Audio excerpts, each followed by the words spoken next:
Like, have you ever been to a reunion where that person over there, you just know how rich they are? And that other person over there, you just know how much more successful they are than you? And she's got this great book contract and he just looks like $1,000,000. Well, this comes up in conversation, with my friends and my mentoring clients. And I'll let you know a secret. It's something I've been struggling with probably most of my life. But I had this real breakthrough a few months ago, and I've been sharing it with my clients, and I want to share it with you. So in March, I was invited to a 20-year reunion of former investment banking colleagues in London. My wife said, "Oh, you've got to go. You love those people. You work with them for years. You went through so much together." And I agreed with her because she was absolutely right.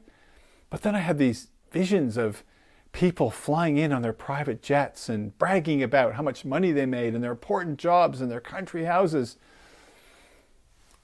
I almost just hit the delete button. But I thankfully got in touch with my mentor, and he asked me one question. He goes, "Miles, who is on your panel of judges?"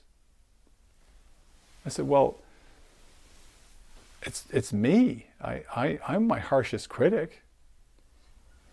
He goes, No. In your head, you've got a panel of judges.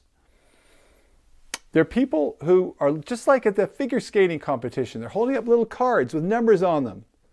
Except in your case, they're not judging your skating. They're assessing your life. And instead of getting 7s, 8s, and 9s, they're giving you 2s and 1s. This really resonated for me, because I've always tried to put on a good look for people, but who? And I thought, well, my dad is one. I've always sought his approval, even though he's been gone for 20 years. And then there are these guys from my mid-20s, these ludicrously successful people. Like, there's this aristocrat who became a very famous writer, and then these bankers and these journalists who I really admired. And John, my mentor, goes, "Well, you're still trying to impress these people. But when was the last time you saw them? 30 years ago? 35 years ago? Guess what? They're not even thinking about you." Well, this was good mentoring.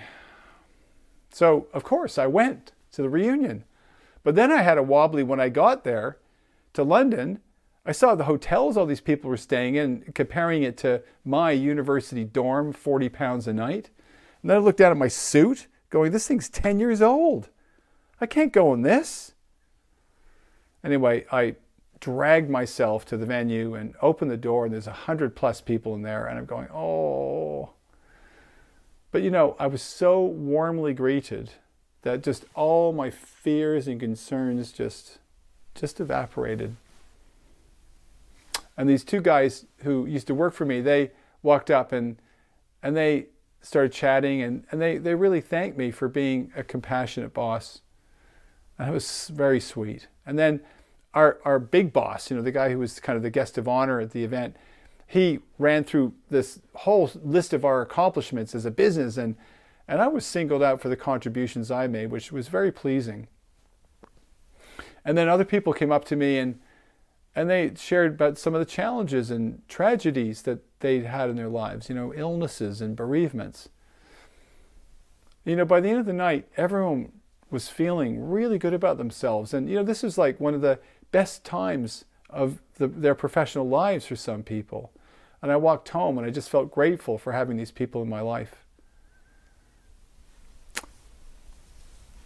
And, I started incorporating this whole idea of the panel of judges in my mentoring. And this one guy, he just said to me a few weeks ago, goes, "Oh, yeah. I've got one of those. I call it my board of directors. And my mom is the chairperson. And she's not even around anymore, but I still try to impress her." And then there's this woman who I met at a conference 20 years ago, and she said, "You're going to be on the cover of a magazine. You're so talented." And that was kind of cool, but, it's been kind of a burden to live up to. And he went silent for a while, and then he goes, you know, maybe I can let all these people go. And I thought that was really, really powerful. So my question to you is, who's on your panel of judges? And can you let them go?